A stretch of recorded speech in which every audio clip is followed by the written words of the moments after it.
தேர்தல் அறிக்கை குழு தலைவர் கவிஞர் கனிமொழி அவர்கள் உங்களிடையே உரையாற்றி தேர்தல் அறிக்கையை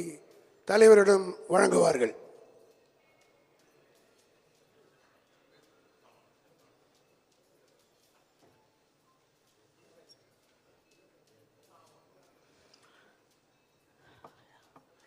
தேர்தல்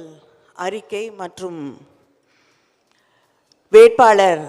பட்டியல் வெளியிடக்கூடிய இந்த நிகழ்விலே